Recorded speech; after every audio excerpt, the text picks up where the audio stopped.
At a creature effects workshop in Hollywood, California, something has escaped. This animatronic abomination is a danger to anyone in its path. The only way to stop it wreaking havoc in the city, to distract it with movie news, discussion, and reviews. Moviesaurus Rex! Welcome to the Moviesaurus Rex Podcast with your host Hooch, joined by special guests Alex, Max, and Neil. And today we're going to be talking about the Star Wars prequels, episodes 1 to 3, in anticipation for episode 7, The Force Awakens. This is part 1 of a 3-part podcast series dedicated just to Star Wars. Okay, so let's start straight away, I guess. We'll just jump into it. Let's do it. To quote Darth Sidious, do it. Leading off with that. I said I was going to say it, but it's out there now. I'm sorry, I just had to get it out there. Okay, so first question. Obviously, when How people... do you like to do it? Fuck's sake. Do it. When people talk about the prequels or mention the prequels, a certain, Should have said well. a certain something pops into people's minds, like There's a heap of those shit. films are shit. Yeah, they pale in comparison to the originals. So, based on that, why do we think that episode 1 in particular gets such a bad rap? It's worth noting, I think, that We're going to start with episode 1. for most of us, I think, when we watched episode 1 for the first time, we were the perfect target demographic, i.e. children. And so when you're watching it, you're like, this is great. This is just great. This is fantastic. This is pod racing. That's you three. Yeah. Okay. Yeah, that's why I said we'll most go- of us. That's why I said most of us. Should we go through ages, rough ages of how old we were when the film came out? So I was 8. I would have been 8. You was 8. Max? No way. I must have been. I thought I was older. I thought I was like 12. When did it come out? But Was I'm it 99? younger than you guys. 99 it came Was out. it 99? Right, okay. So I was 8. 16. I was 8. You was 8? Alright, okay. So I was 16. You're 16. Okay, so to us it's just Let's noise go. and fury, and to you, your brain has developed and you've got more of an analytical sort of view on things, I guess. Oh no. At that age. Oh no, not that age. No. It was a Star Wars film, so it's like. You was just as excited. It's as everyone exciting. else. Okay. And so much so that I went to see it twice. Yeah. I know, controversial. I went twice as well. I'll hold my hand up. I went 3 times because I saw it in 3D recently. I've got no excuse. I think I did. Oh, as well, that's just appalling. I think because there was such a vacuum without Star Wars for a long time, I was just happy to go see more Star Wars. But Fucking fan. But I think the point is that going back to it when you're older and you probably appreciate how good the original Star Wars films are. I know this is sort of repeated ad nauseum, but you really start to see why they were received so poorly by the sort of big Star Wars fans that were older and sort of watched them in cinemas and stuff. So you see why, you get why. I think. okay, so if we go into specifics, what is the major flaw that pops up in people's minds in regards to episode 1? We'll go in a circle. Yeah. And whatever gets the most vote, we'll talk about it. Okay, so for me, watching it recently, it would be Jar Jar Binks. Alex? There's some wooden acting in places, and there's some weird dialogue, which We might get to it. Max?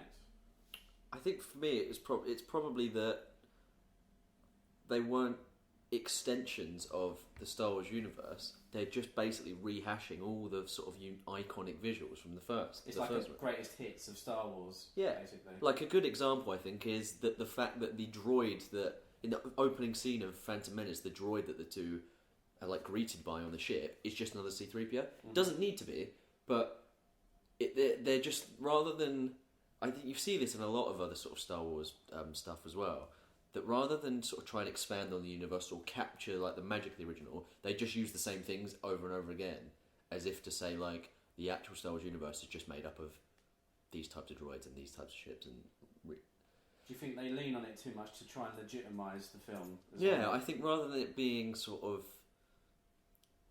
they tried to make it just too much of an homage to the originals rather than these are the next Star Wars films. It was more just oh look, this is that thing from the original. And everyone goes, oh yeah, there's that, and it's just kind of noticing all these characters and iconography and stuff. it probably wouldn't have been detrimental for all of the technology in the first one to look a bit older, a bit shabbier, less refined, whereas it is the first in the timeline, chronologically, obviously. But, I mean, so you're arguing it doesn't make sense, or you're saying it does make sense? No, I agree with what Max has to say. Like, as he says, like everything has just been pulled back from the future, essentially. Right. Nothing has evolved from that point onwards. I mean, if anything, things look a bit shabbier in the original films. Yeah. Whereas this had a chance to make it look. I mean, when you see C-3PO being built, that's good, because he was obviously at that point of manufacture and he looked like a piece of shit, like doddering about.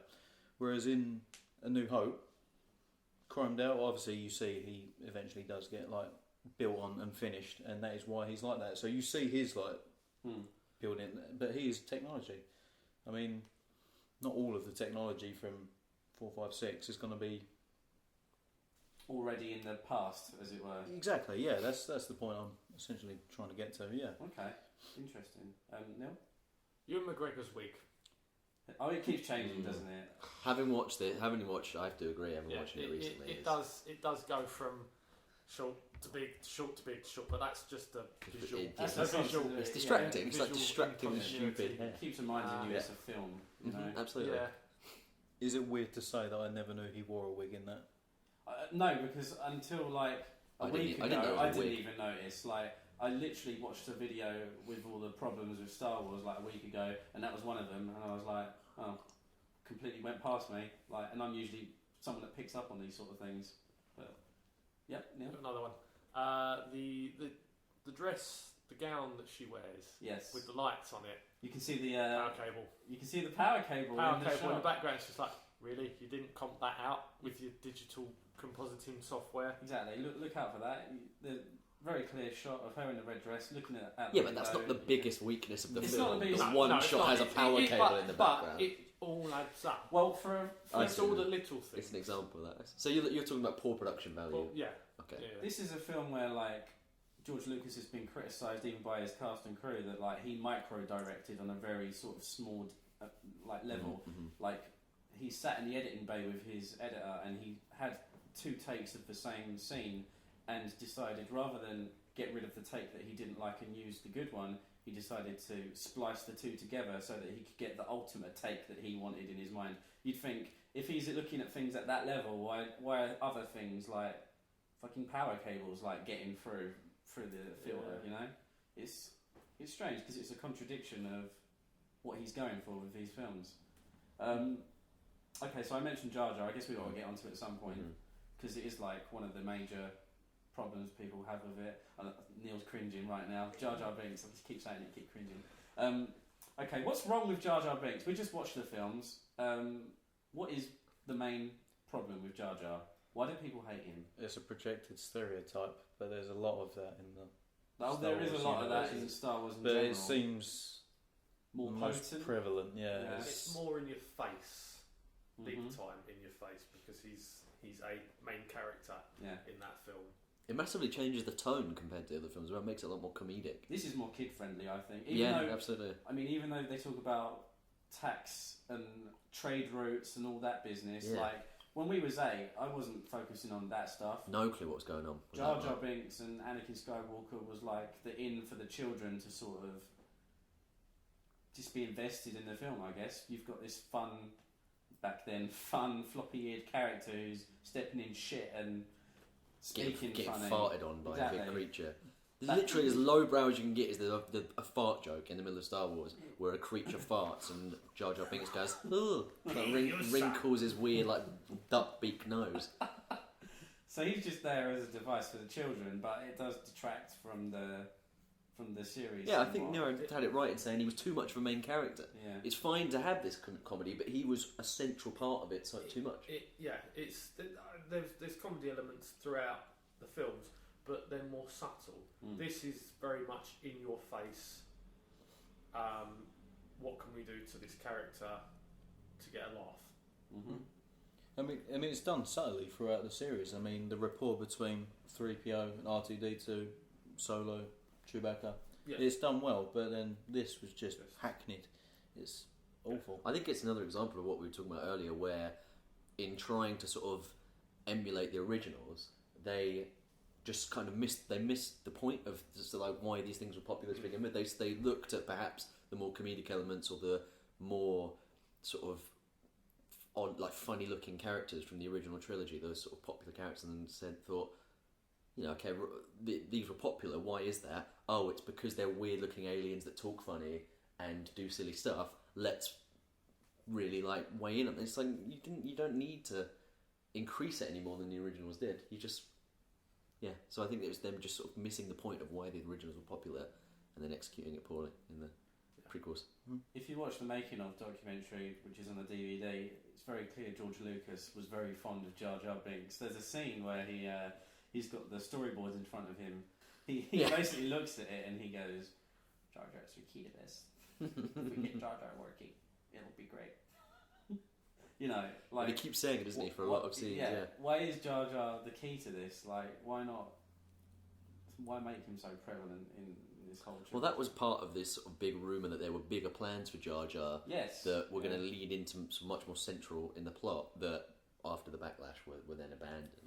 Maybe he seemed ridiculous in isolation, but actually it would have been a really good setup to something else. Okay, so maybe Jar Jar Binks still has some big part to play in the overall arc of the Star Wars saga.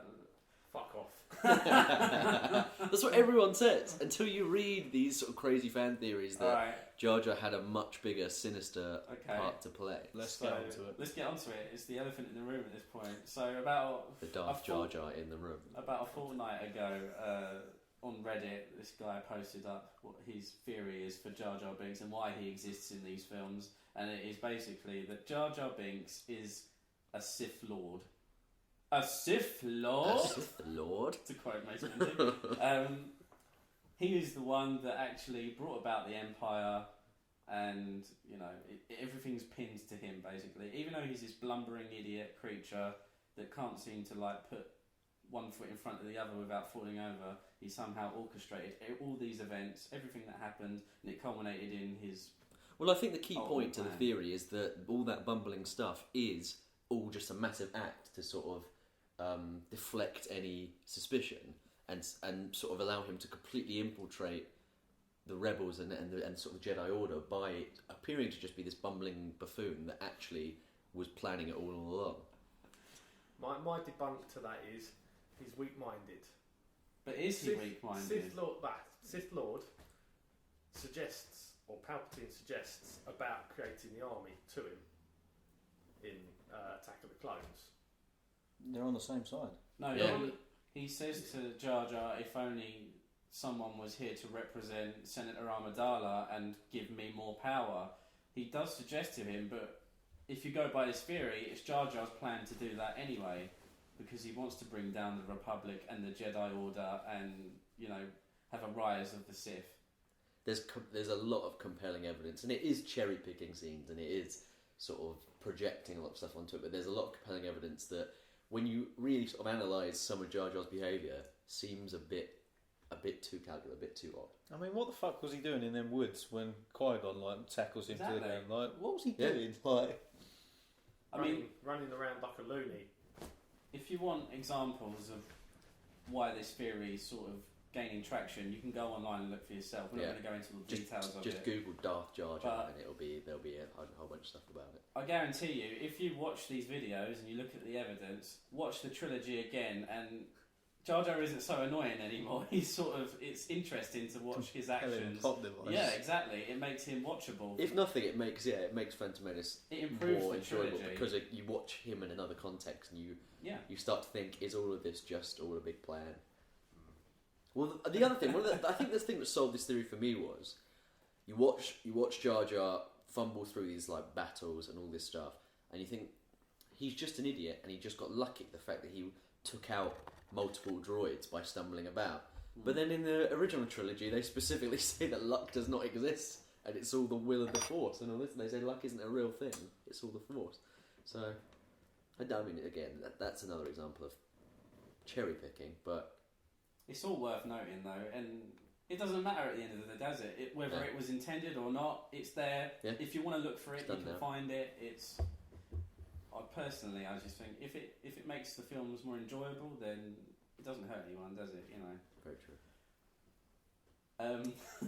You can Alex is trying to make a coffee. Just fucking stir it, mate. It's fine. Just go for it. Just bring it round like a... It's done. It's done. It will help the ASMR crowd get off.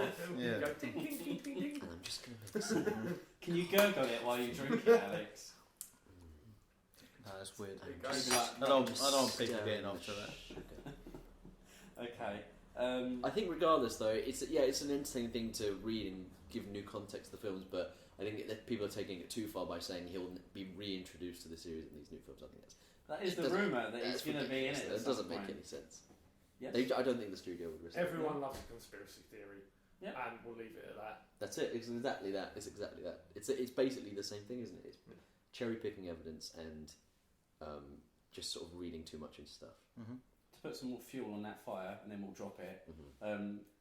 Specifically, they're saying that he is Darth Plagueis, reincarnated, basically. After Darth Sidious kills his master, Darth Plagueis comes back. No, Neil's not having it. It's not that far fetched for the Star Wars universe, is it? Considering we haven't seen Darth Plagueis in the films at all, in anything that's canon at this point. No, that's very true. I mean, I imagine he's in the extended universe stuff quite prominently. It is alluded to that he discovers the secret to surviving death. Exactly. So, if you go by that, I mean, I'm just playing devil's advocate. I'm just throwing it out there. We'll drop it now. But interesting theory, if nothing more. All right, we're on the subject of things that we hate. Probably the second biggest thing that people dislike is midi-chlorians. Am I right in saying that? Oh yes. Well, I for one think it was a great explanation of the Force, and it really rounded out the central premise of Star Wars. All right. Now that's sarcasm. Okay, yeah, so it's ridiculous. Midi-chlorians is ridiculous. Why is it ridiculous? Elaborate for the audience. I think it's too quantifiable. Exactly, that's the point. It's not mystical anymore. It's chemicals. It's science. Yeah. Okay. This is another example of them completely missing the point of why it was so popular in the first place. Nobody, after watching the original trilogy, thought, "Wow, that thing with the Force is really cool." But I wonder how it works. I wonder how, on a chemical level, that works. Nobody thought that. You get very clearly through those first three films. It's this mystical force that even the Jedi don't really understand, but they've learned to utilise it a little bit. Okay, so like the Jar Jar theory, when I see something in a film that I love, but it sort of blights it, I try and justify it or find a way that it can still be part of it and not take away from the film. So my reading of midi-chlorians is, okay, it exists, but maybe midi-chlorians make you more susceptible to using the Force, more I don't know. But what do you mean by midi-chlorian count, you mean? Because they're supposed to be in everything, aren't they? Midi-chlorians are supposed to be in all cells. So they're things that are in cells, basically, if we're going to quantify it. So let's say someone like Anakin has a high midi-chlorian count. He's strong with the Force. Now, in my mind, that means because he's got more of these little things in his blood, he's more able to use the Force and maybe able to push it further than other people who might not have as many midi-chlorians. Mm-hmm. That doesn't, in my mind, detract from the Force being this thing that is around us, binds us, penetrates us. It does quantify it. It does sort of science it up a little bit. But in my mind, like if you want to, it's in the films now. There's no way of taking it out. So you might as well just sort of find a way to fit it in. Hey guys, I'm just taking a second out from the show to let you know how you can support the podcast and help it grow. You can follow us on Twitter at MRexPodcast, like our Facebook page, subscribe to us on YouTube where we will post exclusive content as well as our regular episodes, subscribe to the podcast on iTunes and Stitcher. You can get our merchandise from our Redbubble store. Just go to redbubble.com and search MRexPodcast. You can become a patron of the show and receive exclusive episodes via our Patreon campaign. To find all of the things that I've just mentioned, just search Moviesaurus Rex Podcast and look for the logo. And with that out of the way, let's get back to the show. Should we do Anakin? Is there much to say about him other than he's played by a child actor who was directed by not maybe the most apt director? Yeah, that's pretty much what we need to say. We've crushed it. All It right. was poorly acted and poorly directed. Yeah. I think, but there was a lot higher expectation for Anakin than any other character. Oh, yeah, you get without the doubt. origin story of Obi-Wan. You get the origin story kind of Luke, but really the prequel trilogy is about Darth Vader. Yeah, Mm. And so the whole lot is about Vader. Yeah, and so that was, as his origin story, he had to be the strongest character, and he wasn't at all. Okay. Jar Jar was the strongest character. So. Let's get away from the negative and move to the positive. What do we like about episode 1? Pod racing. Pod racing! No, this is pod racing. Max? It's got to be Duel of the Fates, isn't it? It's an iconic scene. It's brilliant. Yeah. I think, and I'll quickly justify that. I think the reason that Duel of the Fates, although I do sort of, I'm on the side of saying that they shouldn't have had the lightsaber reveal in the trailer, and that would have made that a much more famous scene. I think if people didn't know that Darth Maul had a double-bladed lightsaber, because that would have been a very wow moment. I think they basically just took lightsaber battles a step up. Because I think you used to see the first couple in the original trilogy, and you're like, "This is cool," and then the Return of the Jedi lightsaber battle is a bit more intense. And then they were like, "How could we?" They made it a bit more acrobatic, a bit sort of faster paced, and like, how can we up this a bit more? Then it got a bit ridiculous in the later sort of prequel films. But I think that was probably why that is such an iconic scene, is because they were like, "How can we make this? How can we step a lightsaber battle up even further?" And I think did that. I think to this day it still remains, personally speaking, the most exhilarating, the most fun lightsaber duel. Yeah, Yeah. definitely. Yeah. Definitely. It's. I mean, the whole of the prequel trilogy just ups the game of lightsaber fights with all the sort of various combat styles that they throw into it to sort of try and demonstrate the different styles, sword fighting styles that they have, the different classes. And it's nice. You go from having Obi-Wan having one style to where he then progresses onto a different style because of what happens. Yeah. But we'll talk more about that in a little bit. Yep, we'll get to that. For me, probably the most sort of outstanding bit is space battle. Oh, really? Star Wars is lightsabers and space battles. That's generally what it is. And you liked the space battle? There are bits. I'm not casting doubt on it. I'm just asking. There are bits of it that I would quite happily change, but on the whole, it satisfies you. satisfying, yeah. Okay, cool. Definitely. And obviously with Duel of the Fates and the whole climax with the battle, we also get Darth Maul, arguably one of the more interesting villains in the Star Wars saga. Yeah, never really given the chance to play out. Canonically, anyway. Not enough development for him. Yeah. No. It's very much a cut and done. But if you watch the Clone Wars Literally. TV cartoon, he does get a bit more, but who's going to do that, really? It's a very small group of people that will get that far, I think. Really, you've just got to stick to the films when you discuss this sort of thing. And really strong setup, and then not much done with him really in the end. Is it too late for him to come back at some point? We're getting all these new Star Wars films. Maybe he gets a spin-off, or he comes back really fucking old. Again, though, I just don't think that's necessary. It's such a sort of rich and varied universe. You don't need to just keep bringing back the same characters. You don't need to just rehash the same ideas over and over again. Just introduce new people. Okay. Pod racing. We discussed it. Alex is a big fan of pod racing. It's a great scene. I used to play it on the N64. I mean, I can still watch the pod racing and I enjoy it. I'm there picking out the different pod racers. You know them all off name by name. I mean, Near we enough, was watching it yesterday and you was fucking picking them Naming out them in off in the back of background, shots and stuff. It was crazy. It's very attached to my childhood because, as I say, I played it a lot and it was exhilarating. Like, I've never seen anything like it when I went to see it at cinema. That was like the real like jaw drop moment. It's that the 15 visual. minutes of, Like all the pod racers look different. All their pods look different. They all sound different. Everything is quite distinctive within that race. Yet that's just one race. I mean, there's obviously hundreds of these going on in the universe, but this is the only one you get to see, and it had me hooked. They could make a film about pod racing, like a mockumentary. I'd love it. That would be anything's fantastic. possible. Anything's possible. Didn't really do much for the plot overall. I suppose the only thing it really informs is that Anakin then kind of figures out how to fly the Naboo starfighter later. But it shows that otherwise, what does it do? It shows that he has quick reflexes, which goes back to him being strong with the Force, which in turn goes back to the That Force. is He's true, got a yeah, high yeah, midi-chlorian count, but we don't worry about that. If nothing else, it's just a visual spectacle feast Oh, without a doubt. for ears and the eyes. It also goes to show that he knows that it's working as well. So. Oh yeah, because he says it twice, doesn't he? Yeah. It's working! Alright. I think we've discussed episode 1 long enough. Yeah. Let's get on to the less desirable episode 2. The filling in the shit sandwich.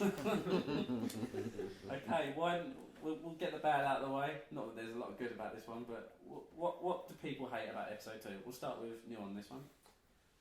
Wooden acting. Wooden acting. Hands down, wooden acting with the love story. Okay, let's. All right, we'll stay on that for now, and then we'll come back round. So the wooden acting, specifically Hayden Christensen, probably the biggest culprit. He's the biggest culprit, but it's the interactions between They're awkward. him and Natalie Portman Yeah. that just make you cringe so much. It's the dialogue, sort of more towards the delivery, more towards the end, sort of the middle of the film when it's developing again. And there are certain bits again that just all add up together that you're just like, really? No. But I'm going to play devil's advocate again, as is my nature. I can see you all hating me right now. Not at all. Okay, so his wooden acting. The way I found like how I sort of justified midichlorians and made it fit in, I'm going to try and make Hayden Christensen's performance fit into this film. At the age of 10, he was torn away from his mother and given very intensive Jedi training, where he's forced to subdue his emotions. So suddenly this old flame comes back into his life and he's starting to feel emotions again, but because he's been crippled for 10 years in that way, he finds it hard to express himself in that manner, if that makes sense. Like a space Michael Jackson. Yeah, why not? Is it 10 years later, Attack of the Clones? Yeah, it is, yeah. 10 years? I thought it was less than... I thought it was supposed to be 5-6 years later. He says I haven't seen him in 10 years. Yeah, he does say that. So, 18. in my mind... What even is a year in the Star Wars universe? They spend so much time hopping between different planets. It's relative to whatever planet you're on, surely. I haven't seen her in 10 years. I mean, Yavin years, which was like a couple of months, really. So, yeah, Oh, I grow really Jesus. quick. I got a high midichlorian, so I just grow exponentially. I want to see Christopher Nolan's Star Wars now. Good work. Anakin goes to one planet, comes back, his mum's 200 years old. Okay. Well, anyway, that's the acting, I suppose. That's my justification. It's not. It doesn't mean that was intended, but that's just my way of lying to myself to try and make it feel better to watch. What does inner conflict look like, really? What would you expect Anakin to be? How would you expect him to be acting if he's completely torn between intense love for someone and this sort of way of life he's kind of not really been forced into, but like you said, it's an early age. He's kind of taken everything, like he's dedicated 10 years of his life to subduing this, and yet that's the whole point. Is he's conflicted, right? And eventually he chooses the. And it comes out. It comes out in a very. Well, what does that look like? Way. Yeah, exactly. Yeah. People end up expressing nothing because they're torn between two expressions. And to speak to the awkward love thing going on, I mean, they're meant to be 17, early 20s. There's supposed to be about 4 years between them. So okay. she was supposedly 12. Yeah, When, he was 9. When he was 8 when she was 12. Okay. Or something like that. Similar, it ran about then anyway. 12? But it's a young love. The things that they say to each other, it's cringy, but don't you think, like, sometimes love at that age is a bit cringy? People do say weird, soppy things to each other, even though it's not sort of, it's like heat of the moment, awkward flirting type thing. No? Maybe for him, but I don't think for Amidala, because she's supposed to be raised in like high Naboo society. Yeah. She's like a really sophisticated person. Okay. Look at that glowing dress, man. Anyone that can have a cable It's leading got to their cable. dress, you know they're fancy. So That dress has its own power supply. Yeah, so- Alright then. Okay, we'll go round. We'll go round again. Max, what do you not like about episode 2? It's hard to say. I think you have to come back to me. I can't really think of anything. Okay, Alex. I kind of feel as if they tried seguing a lot of characters into it, like with the Trade Federation. There's all their weird allies who you see for a quick second, and you're like, the beginning of the it's the separatist movement, Yeah. isn't it? And you see all these yeah. jerk-offs sitting about a table, and you're like, Mhm. what the fuck are these people? Like, Mhm. what are they doing? Like, Yeah.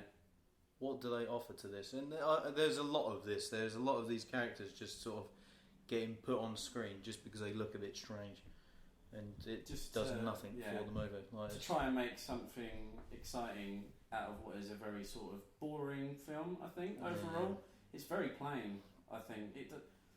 What even really happens? I mean, you could probably boil this film down to like half an hour if you wanted to get the really important plot points out. I mean, people have done it. There are fan edits out there where people have like taken the whole trilogy and put it into 2 hours and said, "This is what you need. Get rid of the rest. This is perfect." You know, That just demonstrates how much of a non-film it is, doesn't it? Yeah, That it's people- just that filler. so many It's- people feel compelled to do that. like you said, it's just the middle part of this shit sandwich. Mm.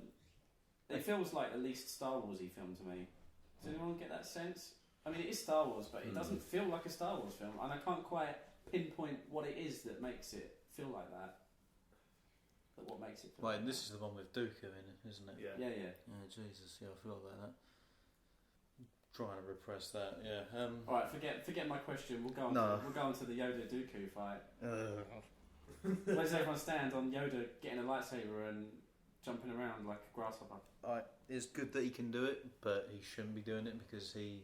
Just because you can do something doesn't mean you should. Yeah, Yeah. like when I think of Yoda, I like to think he doesn't need to use that. That should be his very last line of. Last resort. Yeah, like he's supposed to be one of the most powerful Jedi's. Yeah. Yeah, he's just. It's so unnecessary because we've already had this one fight with Anakin, Obi-Wan, and Dooku. Why does Yoda need to resort to using his lightsaber? Can't they just like force it out a little bit, and then Dooku does what he was going to do anyway and brings the debris down on them, distracting him, and then he can get away. We don't need to see them draw swords. I mean, as I say, I know I used this analogy when we were watching it the other day. Like, I would like to see a dueling banjo sort of thing, like them just sort of showing just off a bit duking of it out. force. And then Yeah. not this awkward. It's obvious that we cannot decide this with our knowledge of the Force, but with our skills with a lightsaber. Like, no, just no. I think yeah, similar to the conversation we were having before the podcast is that, or yesterday, these prequels especially boil Jedi and Sith down to who's better with a like who can jump around more with a lightsaber, and it's much more interesting when they're really varied in what their abilities are.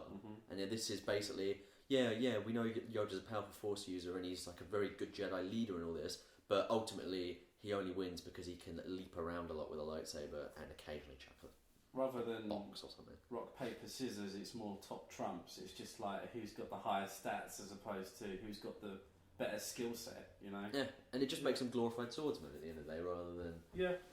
But it is quite enjoyable watching Dooku trying to run about, because that is goddamn awful. I mean, when he I doesn't look comfortable in his own skin doing No, that. it isn't his own skin either. It's just his face pasted on some young dude's body. But that's not awkward to watch. Anyway, all right. If we've kicked this thing to the curb enough, is there any good in episode 2?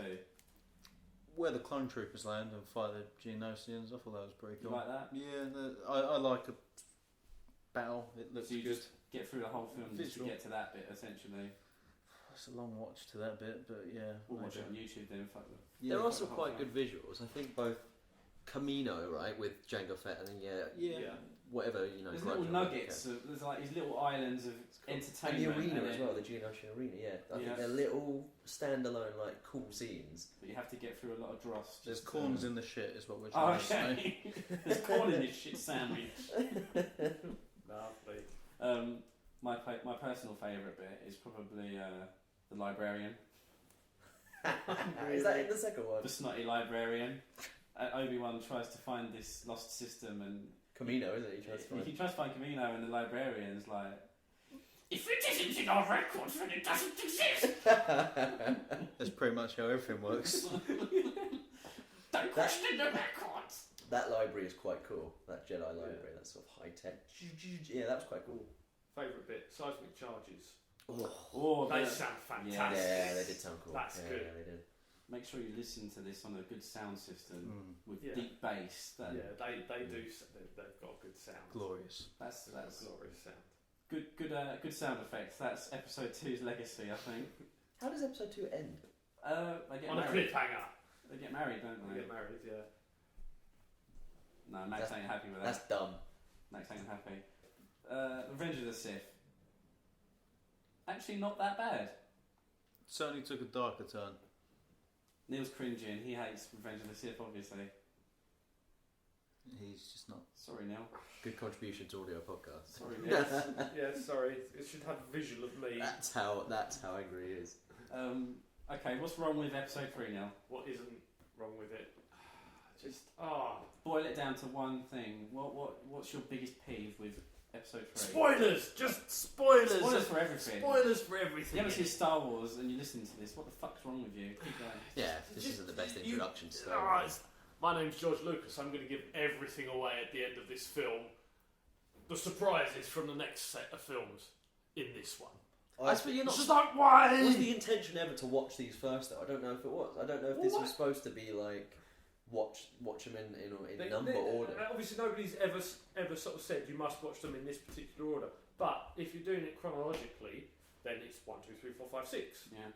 7, Yeah, 8, 9. people are regardless. People are going to end up watching them like that, aren't Yeah. they? So it's kind of like there needs to be a ruling that says you must watch 4, 5, 6, possibly 1, 2, 3, and then 7, 8, 9, however many they do.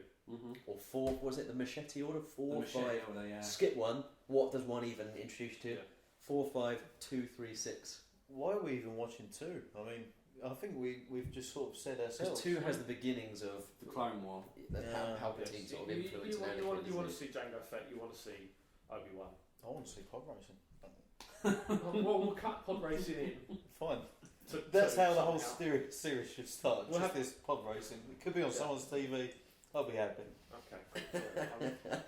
So what it should be is the scene of Anakin going, "This is pod racing," and then it immediately cuts to Sidious going, "Do it," and then that's what you need. That's what you need. People are like, "I get it. Now let's get back to the good Star Wars."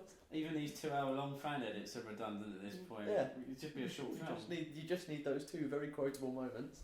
Exactly. All right. Yeah. Give it maybe too many ties up at the end. You know, not enough left. To Not enough interpretation. left open. Yeah. Yeah. Yeah. It explains everything. He closes everything down. It explains everything to the point that you wonder what happened in the 30 years between. One of the biggest points was you say, why are they building the Death Star already? This doesn't need to happen. Yeah. Are we supposed to believe that it took them 30 years to finish that, basically? Because it's still And kind of then- unfinished. And then once that was destroyed, it took them a matter of years just to build the Yeah. second one partially. You know, like it doesn't make a lot of sense, does it? No. I just wanted that shot. George Lucas just wanted that shot of Darth Vader, Sidious looking at the Death Star, so that you go, "Oh shit!" Oh my god, that's no moon. Like you said yesterday, it could have just ended with him becoming Darth Vader. He gets the helmet put on him, cut to credits. Not even that. I think that that bit. one of the biggest weaknesses of the film is that the prequel trilogy is supposed to kind of explain how Darth Vader came about. Except that actually happens within the final 10 minutes of the third film. There's no real build up to that. It's suddenly Anakin's a bit angry to Anakin's got his leg cut off. Now he's Darth Vader. Like there's no slow build up to it. And his hair's on fire. No, well, there's the whole slaughtering of the younglings. Okay, right. So we'll get. Now you've mentioned that, I'll get to what I like about Star Wars. We'll get to the good. All right. Yeah, we love killing children. No, he said killing younglings, which sort of relates into the fact that I like how dark this episode is. Like, yeah, It was. Yeah, it is. Yeah, you're gonna kill kids in your film. It's pretty dark, I think. Yeah, I think they did well in kind of showing how it's not just Anakin. It's not that Sidious just goes up to him and goes, "You're part of the dark side now," and he goes, "You're right. Now I'm evil, and I'm going to go kill children." There's lots of sort of manipulation that's shown to show how he feels Sidious it's justified in what yeah, he's doing. he's which trying is, to. It shows that. Yeah, Yeah. there's justification for it. And I think that's. But again, your argument, the justification does sort of come like 10 minutes before he actually It does all it. happens so quick. It happens with basically in the final act of the trilogy. Yeah. And they go from Anakin has barely changed from the beginning of episode 2 from that point. He's just a little bit angrier and he's starting to doubt the Jedi a bit. He is wearing more black. He does switch to black at some point, which would have been a black flag, for the Jedi. The only one that wears it. Why as is well. he the only one wearing black in this room? Maybe is he a Sith? Maybe we'll investigate that. But yeah, I think it just all happens too quickly. They should have dragged it out more. They should have sort of made the slow turn into Darth Vader, so that you can, at the end of episode 3, you can look back and think, oh man, the signs were there the whole time that he was slowly becoming Darth Vader. Maybe bumping off each of the separatist leaders over the course of the film, instead of just going to Mustafar and just wiping them all out in one hit. Yeah. You don't even see that, do you? No, well, you see a little bit of it. You see him killing them. You They're go all in in the room. but just literally it's so cut and dry done that it's not worth having, really. It happens all at once. Even him being named Darth Vader had no build-up. You would have thought. I think one of the biggest mysteries was what does it mean, Darth Vader? Where does it come from? How did this persona go? And it's literally like Sidious goes, "You're Darth Vader now," and he goes, "Okay, thanks. Go and kill some younglings." All right. And then the whole Lord Vader. Rise. Yeah. I think if you were to show someone before watching these films that scene, you'd be like, "Wow, I can't imagine what builds up to that moment," and then you realise nothing builds up to it. Do you show them a bit where he sort of staggers forward like Frankenstein's monster? He's only just got his legs, man. Give him a break, This is Needs to find high his tech balance. legs though. Let's face it. No, we just cut that bit. His stumps hurt, man. Anyway. That must be so awkward. But it's not though, because look at General Grievous. He doesn't have any issue. He's like crawls around. He's basically just a heart. He just crawls around, like sprints around. He's fine. And yet they couldn't get that technology for Darth Vader. Although it does sound as if he smokes like 60 a day though. He's like half the time, and He was the ultimate RoboCop. If you think about it. I think he's robo-flop, mate. He didn't do anything. Like he looked like a badass. He did have that zoom scene where he's twirling the lightsaber. Yeah, but what It does happened with that? nothing. Ineffective, which just still blows my mind. Otherwise, he does get done over by a blaster. It comes. I down thought to- Obi-Wan took that a bit too far Yeah, it as was well. dumb that scene. Shoot him once, like he's dying. Don't just keep shooting him. That's fucked up. Like just let So him. uncivilized. That It was. might be the worst line in the film. Why is that bad? Because it's like, oh yeah, it's a reference to when he said lightsabers are from a more civilized. It's like two on the head. He tried a blaster. He didn't like it. It was dumb. Yeah, but he used the blaster in a sadistic way. Like, He did. Maybe he was saying so uncivilized because he didn't like how uncivilized the blaster was making him. It's too easy to pull the trigger and kill these things. That's what he's saying. You need to be up close and personal with a lightsaber to really Chopping limbs off. know what it means to cutting take heads a off, life. yeah. Exactly. Yeah, much more civilized. he was really civilised when he chopped his friend to bits on. So this is what a gentleman does. Yeah, Brother. veins and bones, my friend. You've got no arms and legs. Okay, so we sort of done General Grievous as well in that then. Sorry. That's right. That's good. We're powering through it. Okay. To end on a positive. How do we feel? Well, I've given it away. Personally speaking, what do we think about the final fight between Obi-Wan and Anakin? The whole trilogy has been building up to this moment. It could have been the very final last bit of it could have been orchestrated a bit differently, because the way that's portrayed out is You don't but I don't like that bit, because it's, we're going to stand on these droids' heads that are getting lava and we're not going to burn.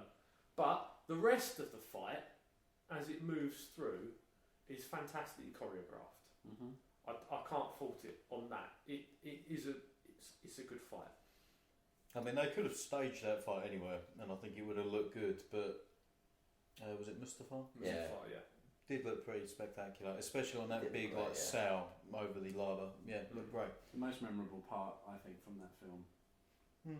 Yeah, for sure. Set the stage well. Yeah. I have one question about the fight in terms of choreography. Mm-hmm. Maybe I missed it when we watched it. Why does Obi-Wan jump on the pipe? Right? They're both on this platform. They're like, we're going to have to fight each other. They start fighting each other. Then it cuts to Obi-Wan leaping over the railing onto a precarious little pipe.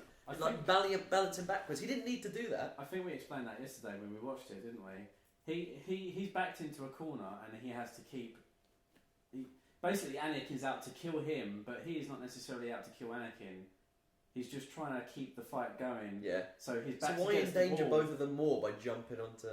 Because if he doesn't like move from where he is, he'll probably get pushed further back, or I don't know, backed into a corner somewhere where he can't fucking run. I think they were writing it and they were like, "This isn't dramatic enough," and then then Obi-Wan jumps on a pipe. I mean, sure.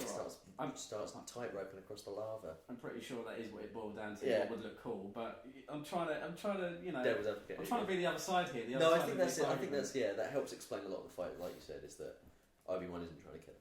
If you're looking from like a dramatic standpoint, it's quite tragic because you know it's going to end this way, and Obi-Wan doesn't want it to, and yeah. He had the high ground though, so yeah. that's it. Don't fuck with anyone with the high He even ground. admits it. He even admits it. I just wish Anakin had gone, hang on, what about that time you fought Darth Maul? You didn't have the high ground then and you still chopped him in half. So, irrelevant. Maybe Obi-Wan is a better lightsaberer than Darth Also, Maul when was. has having the high ground ever been an issue in a sword fight? It's like, Now, don't really from mean this anything. moment, and then it ends after this moment. weak. Yeah, that's true. I don't know. Alright, okay. I guess that's the prequel trilogy. Does anyone have anything to add? Anything final on the whole trilogy overall, like to summarise, or? Watching it again, Yeah. wasn't as bad as I thought. Okay. I think a lot of it does get a worse rap than what it actually is. It was a fan service in places, yeah, but you know, I find enough of it enjoyable that I probably would watch it again. The music's good, the visuals are entertaining. Pod racing, fucking pod racing, man. I think this trilogy sort of is at a disadvantage in the fact that it came out when the internet was starting to become a big thing. So when people have a problem with something, they've suddenly got a platform and, you know, somewhere to air their problems. Which makes it seem bigger. Like Exactly. A much bigger Whereas, group of people. I mean, we just watched the original trilogy. It's not without its flaws in some areas, is it? So, but back then, people didn't have a means to sort of make it public and spread the news wide, you know? Whereas these ones, everyone was on the internet when these films were starting to just sort of come out.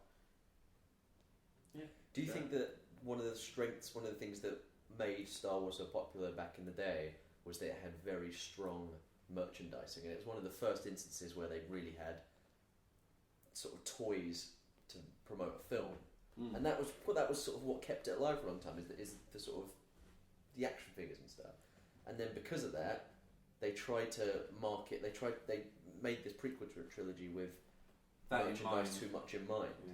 And it was a bit too on the nose. They were trying, like another example of them just getting the wrong idea of what made it so popular in the beginning. Having said that, I ate that shit up like there was no tomorrow. Like, Yeah, it I had works, so right? much. But when you talk to a lot of people that were fans of the original trilogy that watched it in cinemas, the thing they'll always talk to you about is the fact that they loved getting the toys. They love having all these little action figures, and they've become some of the sort of most highly sought after Star Wars merchandise. Here's these sort of original, really like quite crappy but original figures.